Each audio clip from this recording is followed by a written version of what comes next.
그래서 말하는 고행이란 사람이 다음 생에서 즐거움의 업보를 얻기 위해서는 지금 살아가는 현세에서는 고통을 겪어야 한다는 생각에서 행해지는 그러한 예식의 행위를 가리켜서 말합니다.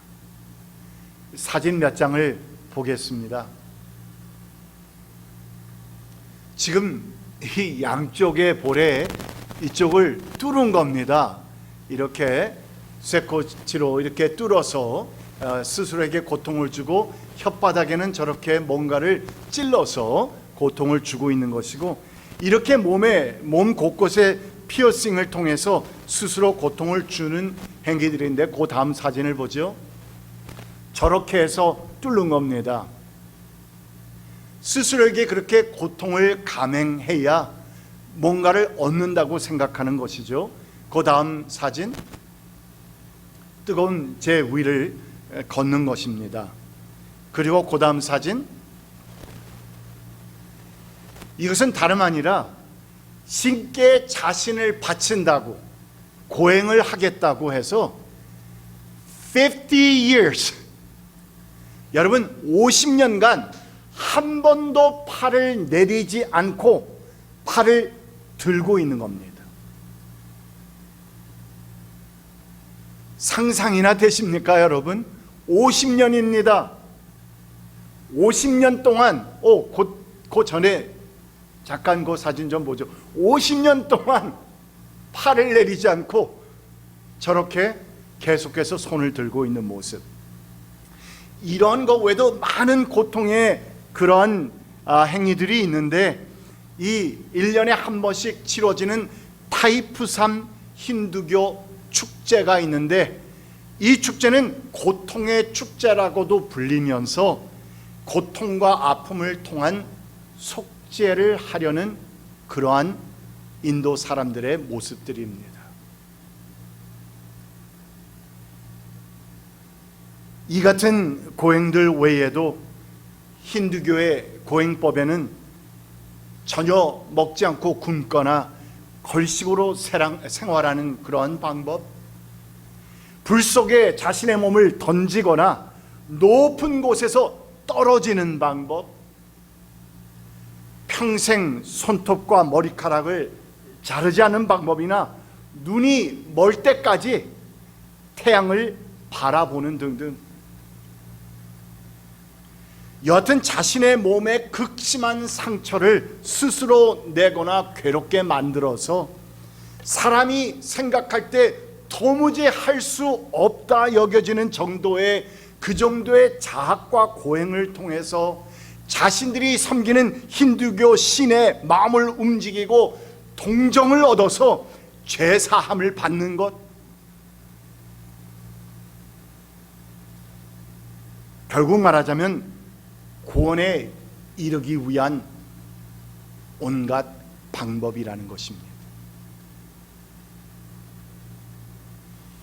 이와 비슷한 고행의 모습은 힌두교 외에도 각 종교마다 조금씩은 찾아볼 수 있는데, 그것이 고등 종교이든 하등 종교이든 또는 원시 종교이든지 간에 세상의 모든 종교들은 그 내용이나 구체적인 방법에서는 조금씩 차이가 날 수는 있지만, 그러나 사람이 이 인생의 모든 속박에서 자유케 하는 해탈 또는 그 구원을 얻기 위해서 그 신의 마음에 감동을 주고 그 마음을 움직이기 위한 나름대로의 고행의 방법들을 요구하고 있다는 것입니다.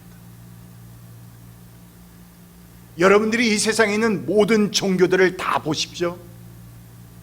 다 있습니다.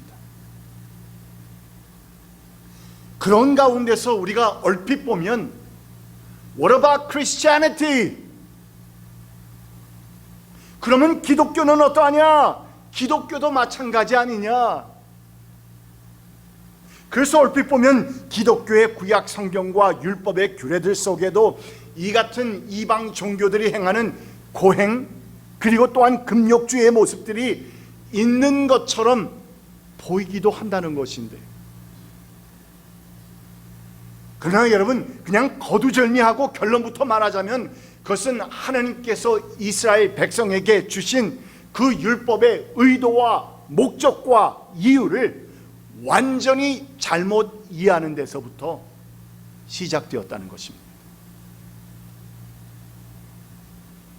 그러니까 구약 성경의 율법은 우리로 하여금 구원에 이르는 방법으로서 주신 고행이나 또한 금욕주의의 법이 아니라는 말입니다. 아니, 오히려 그 반대입니다. 우리 인간의 그 어떠한 고행이나 금욕주의도 우리 하나님께서 요구하시는 그 수준의 그 레벨의 거룩함과 온전함을 우리는 결코 충족시킬 수 없다는 사실을 우리로 하여금 깨닫게 해 주시기 위해서 주신 것이 무엇이냐? 바로 구약의 율법입니다. 규례들입니다. 너희들이 나의 완전함과 나의 구원에 이르기를 원하느냐? 그렇다면 이것을 지켜라. 그것도 온전히 완전히 지켜라. 그러나 사람들은 그것을 완전하고 온전하게 지킬 수 없습니다. No one, nobody. 아무도 그렇게 할 수가 없습니다. 이를 통해서 하나님께서는 우리로 하여금 그렇다면 우리는 도무지 길이 없네? 다른 방법이 없네요. 하나님 어찌하면 좋겠습니까? 이 같은 질문을 가지고 하나님을 바라보도록 만드는 데 있는 것이 목적이 바로 구약입니다. 그래서 우리로 하여금 옛 언약인 구약과는 완전히 다른 하나님 그 수준의 거룩함과 온전함을 유일하게 충족시킬 수 있는 새로운 길과 방법을 우리로 하여금 바라보도록 허락하신 것인데, 인도하신 것인데, 이 새로운 길과 방법은 다름 아니라 우리가 결코 우리 스스로 해결할 수 없었던 그 구약의 모든 율법과 규례들을 하나님께서 곧 보내주실 구원의 메시아를 통해서 우리를 대신하여서 완전하고 온전하게 충족시켜 주시겠다고 하는 New Covenant, New Promise, 새 언약, 새 약속을 우리에게 허락해 주신 것입니다. 바로 이러한 배경 가운데서 오늘 히브리서 본문 말씀은 선포됩니다. 우리의 죄를 위해 희생양과 염소를 바쳐야 했던 그 구약 시대의 제사 제도는 결국 무엇이냐? 훗날 오셔서 우리의 죄를 대속해서 죽으실 희생양이 되실 예수 그리스도의 십자가의 모형이었다고.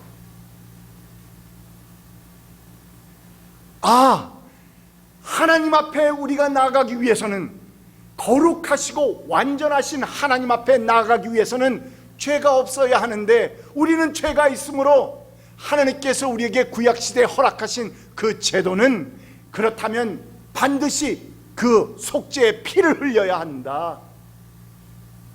그래서 짐승의 피를 흘리면서 하나님 앞에 나아갈 수 있었는데, 그것이 바로 훗날 우리를 대속해서 죽으실 예수 그리스도의 십자가의 모형이었구나.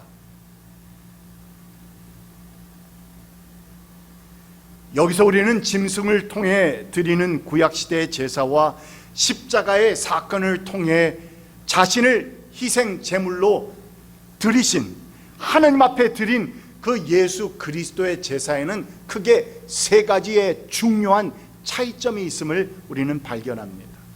그 첫 번째는 구약시대의 제사와 제물은 양이나 염소나 비둘기 등등 동물로 대신한 것이었지만, 그러나 그리스도의 제사는 예수님께서 자신이 직접 희생 제물이 되셨다는 사실.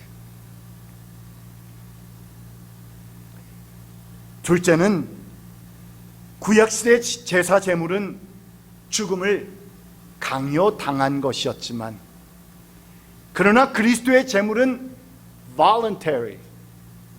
무슨 말입니까? 즉 자신의 자유의사에 따른 자발적인 제사요 제물이었다는 것입니다. 이에 이어서 마지막 셋째로 그리스도의 제사는 하나님의 공의를 완전하고 온전하게 충족시킨 유일무이한 흠없는 제사였다는 것입니다.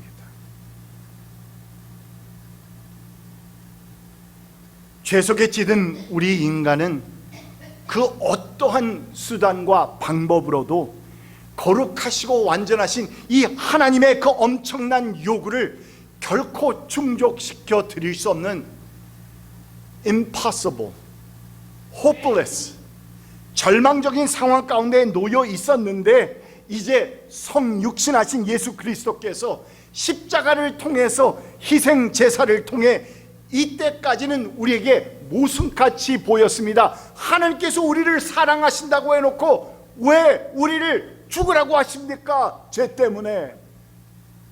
그냥 죄 없다고 하시고 살리시면 되지 않습니까? 죄가 있으시라도 눈을 그냥 감으시면 되는 것 아닙니까? 그러나 그것을 하실 수 없는 것은 하나님의 공의로우심 때문입니다.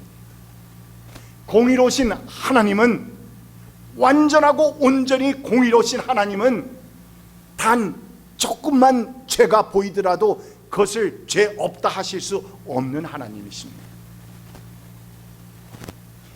그래서 우리 인간에게는 하나님은 사랑이시다, 그러나 하나님은 공의로우시다 하는 이 두 가지가 모순같이 보일 수밖에 없었던 것입니다. 완전히 모순같이 보였고 서로 상충되는 것처럼 보이기도 했던 이 하나님의 사랑과 공의를 완벽하고 퍼펙트하게, 그리고 오늘 말씀에서 보니까 단번에 만족시켜 드림을 통해서 이제 우리는 하나님의 그 풍성하신 구원의 사랑을 아무런 하자 없이 은혜 가운데서 받게 된 것입니다. 그리고 이것이 바로 하나님께서 오늘 우리에게 허락하여 주시는 New Covenant, 새 언약의 복음입니다.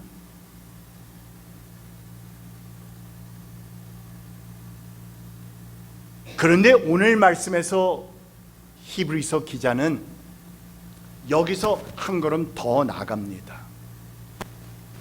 이 새 언약이 오늘날 우리 성도들에게 끼치는 너무나도 중요한 매우 큰 영향력 하나가 있는데, 그것은 바로 새 언약은 우리로 하여금 죄사함과 구원의 확신을 갖게 해 주셔서 우리로 하여금 우리는 영생을 허락받은 하나님의 자녀들이다 하는 확신을 갖게 해 주셨다는 것입니다. 15절 말씀입니다. 말씀 같이 읽어봅니다. 시작. 그러므로 그리스도는 새 언약의 중재자이십니다. 그는 첫 번째 언약 아래서 저지른 범죄에서 사람들을 구속하시기 위하여 죽으심으로써 부르심을 받은 사람들로 하여금 약속된 영원한 유업을 차지하게 하셨습니다. 부르심을 받은 사람들, 예수님을 영접한 사람들로 하여금 약속된 영원한 유업, 천국의 유업을, 영원한 생명의 그 유업을 차지하게 하셨다.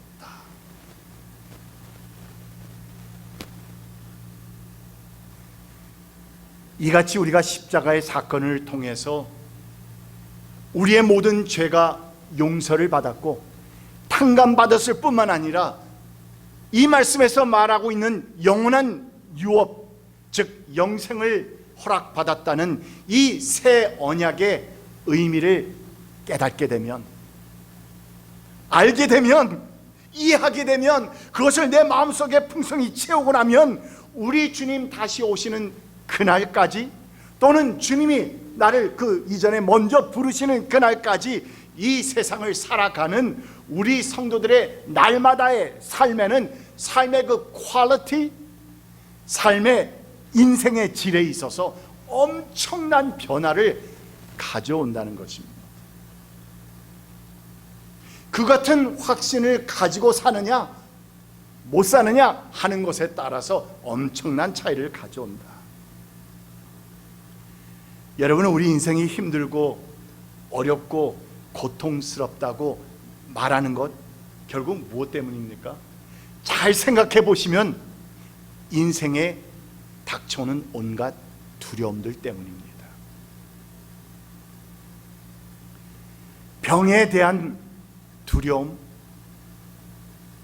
가난에 대한 두려움, 그리고 실패에 대한 두려움 등등, 이 인생을 살아가면서 시도 때도 없이 갑작스레 닥쳐오고 우리를 휘감듯이 압박하는 이 인생의 두려움들, 이 두려움들은 우리로 하여금 늘 근심과 두려움 속에서 살아가다가 결국 마지막 날에도 두려움 속에서 끝나버리게 만드는 인생의 아주 암울한 요소인 것입니다. 그리고 그 많은 인생의 두려움들 가운데서 결국 그 페냈고 최고봉은 무엇입니까? 다름 아닌 death, 죽음입니다. 인간이 병을 두려워하고 가난을 두려워하고 또한 폭행 등을 두려워하는 것은 결국 그 배후에는 무엇이 깔려있다? 죽음의 두려움이 깔려있다는 것입니다. 그렇다면 결국 인생의 두려움이란 죽음에 대한 두려움이라는 것인데, 그래서 그 유명한 심리학자였던 프로이드는 지적하기를 인간은 평생 동안 살아가면서 죽음에 대한 두려움을 심리적으로 안고 살아가고 있는 것이다. 이렇게 말을 했고, 우리가 잘 아는 성 어거스틴 또한 자신의 무척 가까웠던 친구가 먼저 죽은 뒤에 고백하기를, 착잡한 생각이 나를 휘어쌌다. 죽음에 대한 두려움이 무겁게 나를 억누르는 것이다 하면서 이 죽음에 대한 두려움에 대해 솔직하게 토로했던 것입니다.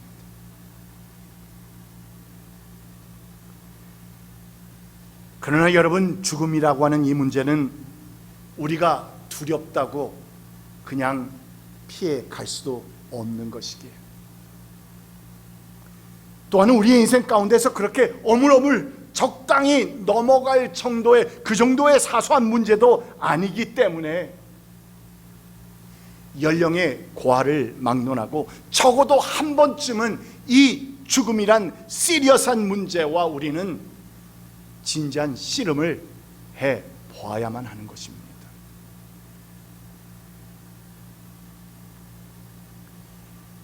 그리고 우리가 이렇게 죽음이라는 이슈에 대해서 솔직하고 또한 진지하게 들여다보게 될 때에 이 죽음에 대해서 우리 인간이 할 수 있는 것은 There is absolutely nothing that we can do.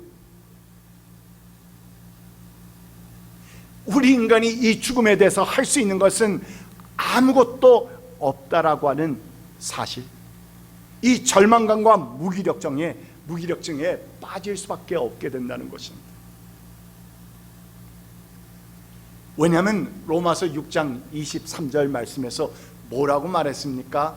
죄의 삭은 사망이요. The wage of sin is death. 죄의 삭은 사망이라.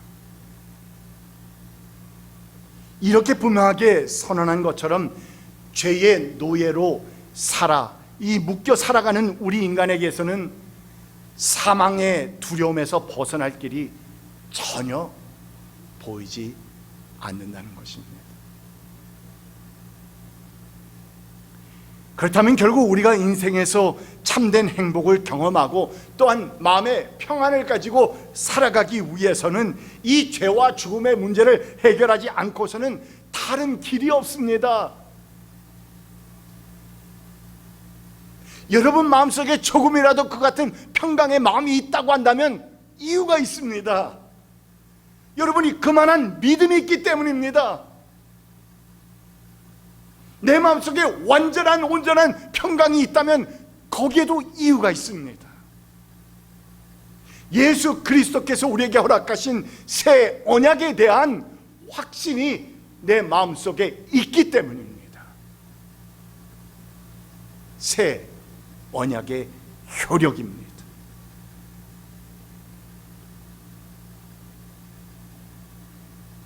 그런데 문제는 구약의 제사 제도를 보게 되면은 구약의 제사 제도는 우리의 죄를 완전하게 온전하게 탕감해 줄 수 있는 결정적인 효력이 없다고 하는 근본적인 약점 때문에 그때마다 계속 반복해서 제사들은 행해질 수밖에 없었던 것이고, 또한 그래서 인간은 그 죄의 억누름 속에서 늘 불안과 두려움 속에서 살아야만 하는 그러한 불쌍한 인생일 수밖에 없었던 것입니다.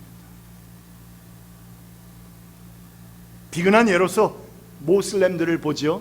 늘 제가 모슬렘을 예로 드는데 천국과 지옥행에 대한 그 결정이 이 사람들에게는 내가 지금 내 인생에서 얼만큼 선행을 베풀고 있느냐에 따라서 좌우된다는 것을 그들은 믿습니다.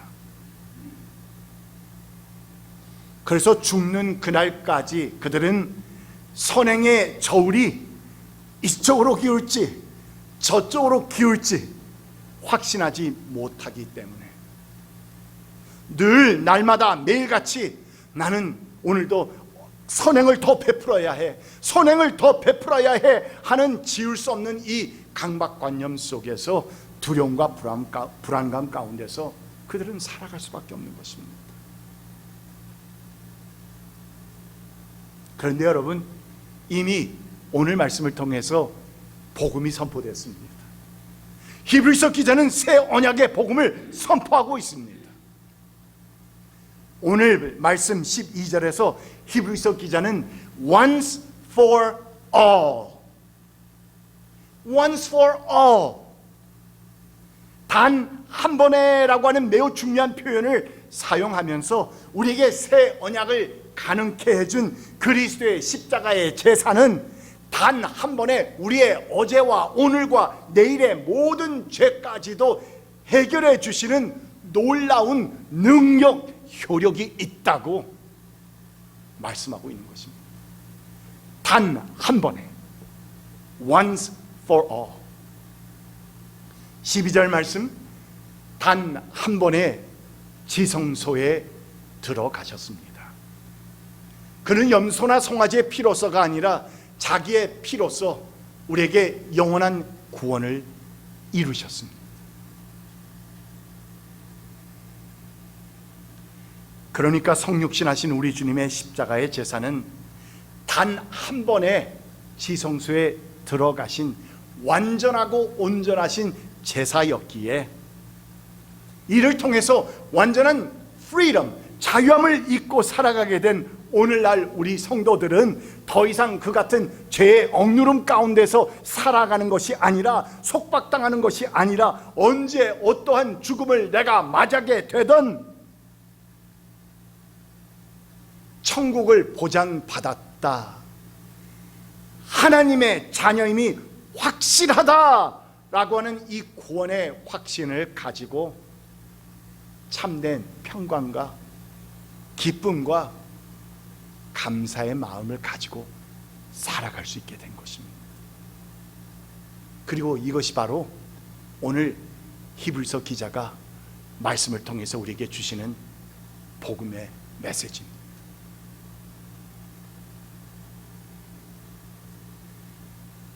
옛 켈트 족속 사이에서 전해 내려오는 이야기 하나가 있는데, 천사들이 살아서 예수님을 영접한 영혼을 인도해서 하늘나라로 가는 중이었는데, 그런데 그 중에 한 영혼이 글쎄 천사를 따라가면서 끊임없이 걱정 근심을 합니다. 천사님께서 이렇게 함께 가자고 하시니 따라는 갑니다만 어쨌다는 겁니까? 나같이 더럽고 죄 많은 영혼이 감히 그 거룩한 나라에 어찌 들어갈 수 있겠습니까?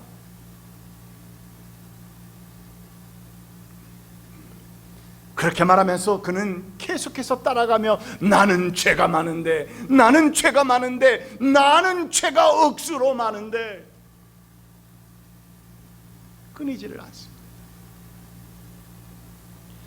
그러던 가운데 어느덧 천국문에 이르게 되었는데, 그런데 그 천국문 바로 앞에 놓여있는 거울이 하나가 있었는데, 모든 사람들이 그 천국문을 통과하기 이전에 그 거울을 보게 되어 있습니다. 그래서 자신이 송구스러워하던 그 마음, 그 자신이 그 천국의 문 앞에 있는 천국 거울을 보니 그토록 더럽고 그토록 악하다 생각했던 자신이 어느새 보니 너무나도 깨끗하더라는 것입니다. 깜짝 놀랐습니다. I am so clean. 그래서 그 영혼이 물었습니다. 나는 죄가 엄청나게 많은 사람인데 어떻게 이렇게 깨끗하게 될 수 있습니까? 천사가 대답합니다. 그것은 당신이 예수님을 영접했을 때 바로 그때에 예수님의 십자가의 보혈이 당신을 뒤덮어서 당신의 죄가 가리워졌기 때문에 그 죄는 아무것도 보이지 않는 것입니다.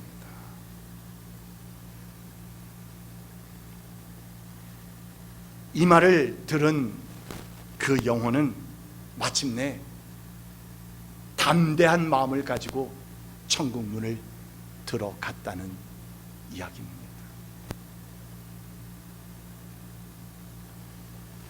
염소나 황소의 피와 암송아지의 죄를 더러워진 사람들에게 뿌려도 그 육체가 깨끗하여져서 그들이 거룩하게 되거든.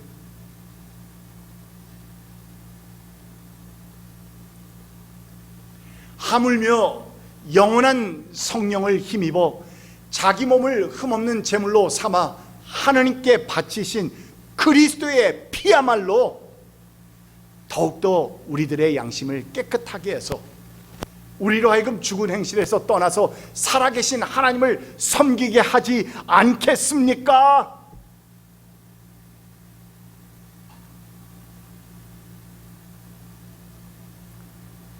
성도 여러분, 우리의 새 언약이신 예수 그리스도를 영접하셨습니까?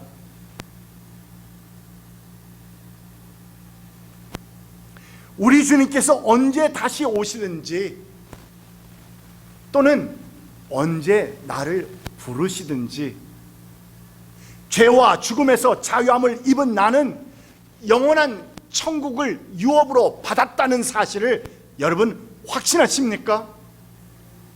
그렇다면 평강 속에서 살아가십시오. 기쁨 속에서 살아가십시오. 감사 속에서 살아가십시오. 단 한 번에 이루신 예수 그리스도의 이 새 언약을 통해서 여러분 남은 생이 기쁨과 감사와 평강의 삶이 되시기를 축복합니다. 기도합시다. 참으로 고마우신 우리 주님, 오늘 히브리서의 너무나도 어려운 말씀을 잘 풀어주셔서 우리로 하여금 이 복음의 원리를 잘 이해하게 하신 것 감사드립니다. 혹이나 우리 가운데 이 복음의 원리가 조금이라도 이해되지 않은 것이 있다면 오 주 성령께서 다가가셔서 역사해 주시고 그 마음과 생각을 밝혀주셔서 이해하게 하시고 그리하여서 예수님을 영접한 나는 주 안에서 영생을 유업으로 받았다는 사실을, 그러므로 이 땅에서 살아가면서 그 같은 인생의 두려움을 가지고 사는 것이 아니라 참 기쁨과 감사와 평강 속에서 살아갈 수 있다는 사실을, 확신을 가지고 살아가게 하소서. 예수 그리스도의 이름으로 간절히 기도드립니다. 아멘.